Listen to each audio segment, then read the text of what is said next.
Bismillahirrahmanirrahim. Assalamualaikum warahmatullahi wabarakatuh. Bismillah, alhamdulillah, assalatu wassalamu ala rasulillah Muhammad ibn Abdullah wa ala alihi wa sahbihi wa mawalah, amma ba'dah. Alhamdulillah, kita berjumpa kembali. Pada kesempatan kali ini kita akan memulai mengaji kitab Nadham Amriti. Kita sampai bab kalam ya.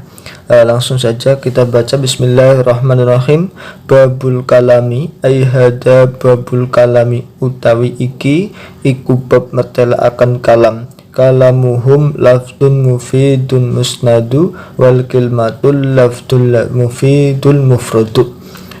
Kalamuhum utawi kalam munggueh ulama ahli nahu iku lafdun lafad, sifat lafdun mufidun kang maidai opo lafad, sifat lafdun maning musnadu kang musnad atau terkib musnad, terkib isnadi, terkib yang mempunyai sandaran, itu musnad ya.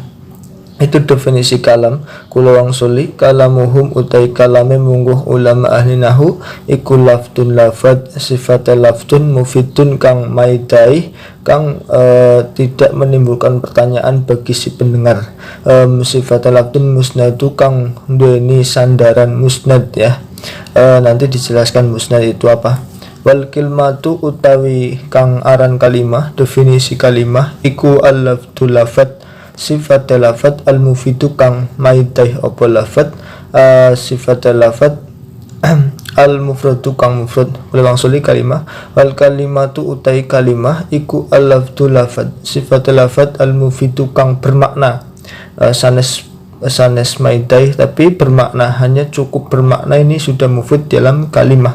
Sifat lafad al-mufradu kang siji opo lafad. Jadi bait pertama ini menjelaskan definisi kalam dan kalimah ya. Jadi kalam dulu yang pertama, kalamuhum lafdun mufidun musnadu. Ada definisi kalam di sini adalah lafdun mufidun yang musnadu. Ada 3 titik poin pada definisi kalam. Yang pertama adalah lafdun. Lafdun sebuah kalam, sebuah perkataan yang baik harus berupa lafdun. Lafdun ini huwa as-sautu al-musta'malu ala ba'di hurufil hijaiyah, atau suara yang mengandung huruf hijaiyah. Jadi kalam, perkataan yang bagus dianggap kalam itu harus lafdun, harus berbahasa Arab yang pertama. Lalu yang kedua mufidun, berfaedah, yang berfaedahnya itu tidak menimbulkan pertanyaan dari si pendengar. Nah, maka kalau seseorang ngomong terus berfaedah sampai yang mendengar itu tidak menanyakan atau dia sudah paham, maka itu sudah dinamakan mufid ya.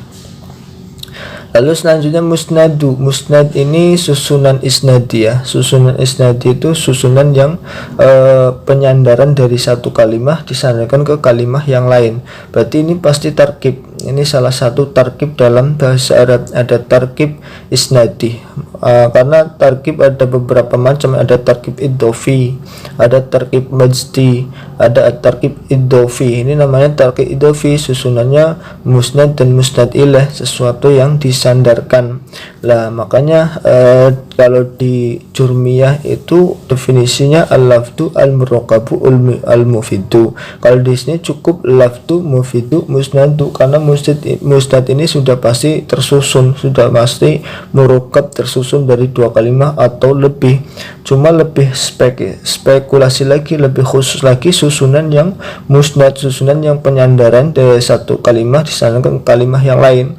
Musnad ini penyandarannya itu seperti halnya fiil disandarkan kepada fa'il, itu namanya susunan yang isnadi, memberikan musnad.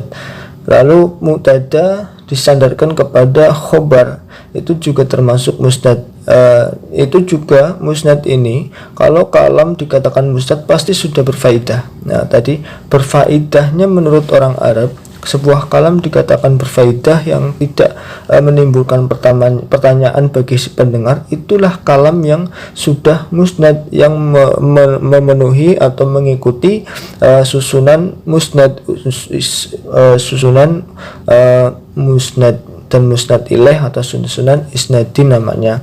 Intinya kalau musnad itu susunan dari fi'il dan fa'il, mubtada dan khobar itu dikatakan sebagai musnad. Yang susunan musnad itu juga akan memberikan faidah mufid ini. Tadi kan mufid itu yang berfaedah lah, yang dianggap berfaedah di dalam bahasa Arab itu ya fi'il menyebutkan fa'il, mubtada menyebutkan khobar, itu dinamakan musnad berfaedah. Nah, itu definisi kalam ya, lafadz yang berfaedah yang musnad ya. Ada yang tidak disebutkan, satu adalah wad'i. Bil wad'i, sebuah kalam harus disengaja atau asal sumaleh, karena wad'i itu kadang dimanai disengaja, kadang dimanai asal sumaleh. Asal sumaleh itu asal cetaknya ya. Jadi ada 4 definisi kalam, 4 poin dalam definisi kalam, yaitu lafadz, mufid, musnad, dan wad'i yang terakhir. Kalau sebuah kalam memenuhi 4 itu maka dinamakan kalam yang baik. Lalu yang kedua, masih bait pertama, definisi kalimah. Kalimah itu al-lafdzul mufidul mufradu. Seperti tadi, lafadz itu adalah bahasa Arab, mufidu ini bermakna ya, punya arti, mufradu terus satu. Kalimah yang mempunyai arti satu, lafadz yang mempunyai arti satu, itu namanya kalimah, atau dalam bahasa Indonesia adalah kata. Kalimah adalah kata. Nah, ini kalimah adalah kata. Lalu bait selanjutnya, lismin wa fi'lin summa harfin tangkosim wa hadihi salasuha hiyal kalim. Tangkosimu kebagi, loncat ini dibaca ini dulu ya. Tangkosimu kebagi opo kalimah, lismin maring kalimah isim, wa fi'lin kalimah fi'il, summa harfin nuli kalimah huruf. Wa hadihi utawi iki kalimah iku salasuha utawi telune kalimah isim fi'il huruf, hiya ya salasuha iku al kalimu kang aran kalim. Wal qaulu lan utawi kaul, definisi kaul iku lafdun lafadz sifatalatun qad afadda kang maidai apa lafadz mutlaqon kelawan mutlak. Contone kakum kaya dene kum, wa qad lan dene qad, wa inna zaidan lan lafal inna zaidan irtaqo, inna zaidan irtaqo. Maknane kum ngadika sapa sira, wa qad dan maknane teman-teman ya, wa inna zaidan lan temen setuhune zaid iku irtaqo munggah sapa zaid. Kula wangsuli, lismin wa fi'lin summa harfin tangqasim wa hadihi salasuha hiyal kalim. Wal qawlu lafdun qad afada mutlaqa qakum maqad wa inna zaidan irtaqa. Tangkosimu kebagi opo kalimah, kebagine lismin maring kalimah isim, wa fi'lin lan maring kalimah fi'il, summa harfin nuli kalimah huruf. Wa hadihi utawi iki kalimah isim iku salasuha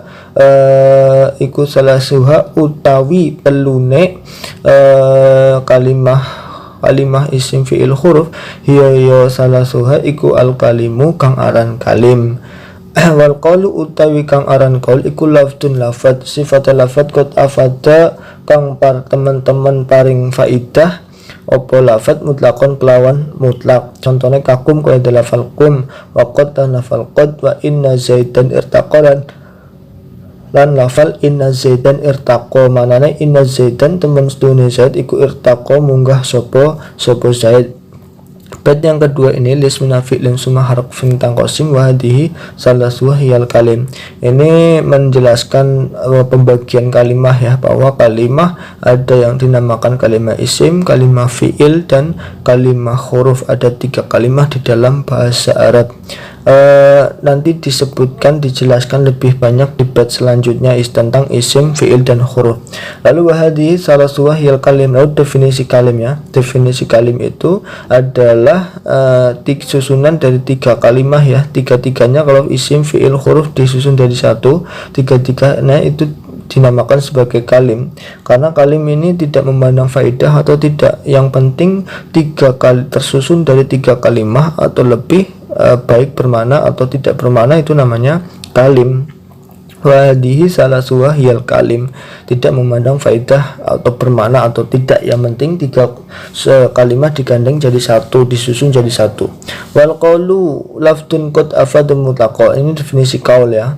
Qaul itu adalah lafaz yang berfaedah secara mutlak, baik 1 atau 2 atau 3, tersusun atau tidak tersusun, yang penting mempunyai makna, itu namanya qaul. Ini hampir kebalikannya kalim ya. Kalau kalim tadi yang penting 3 kalimah, baik bermakna atau tidak bermakna. Yang kaul ini yang penting bermakna, baik 1, 2 atau 3 kalimah, yang penting mempunyai makna. Kalau 3 kalimah tidak mempunyai makna ya bukan kaul, namanya kalim berarti. Contohnya kayak kum, ngadeg, qad, inna zaidan irtaqa. Ini contoh-contoh dari kaul ya, bermakna walaupun 1 atau 2 atau 3. Qad ini 1 ya, kum ini 2, inna zaidan irtaqa ini 3 ya. Ini adalah contoh kaul yang bermakna walaupun 1, 2 atau 3. Jadi kesimpulan dari 3 bait ini mendefinisikan tentang 4 perkara. Yang pertama adalah mendefinisikan tentang kalam, yang kedua kalimah, yang ketiga kalim, yang keempat kaul. Ada 4 perkara yang didefinisikan di 3 bait ini. Kalam, diulangi ya, kalam yaitu lafadz yang berfaidah, yang musnad, susunan isnadi dan wad'i tambahannya ya. Terus kalimah itu adalah lafadz yang bermakna dan satu maknanya atau kata, itu namanya kalimah. Lalu kalim itu kalimah yang tersusun dari 3 kalimah atau lebih, baik bermakna atau tidak, itu namanya kalim. Lalu terakhir kaul adalah lafadz yang bermakna ya secara mutlak, baik 1, 2 atau 3 dinamakan sebagai kaul. Ini adalah definisi kalimah, kalim dan kaul. Tapi nanti di bab selanjutnya lebih fokus ke kalimah ya, kalimah, isim, fiil dan huruf.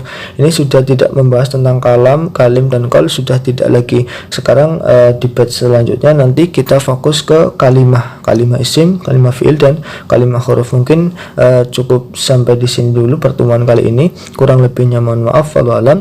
Assalamualaikum warahmatullahi wabarakatuh.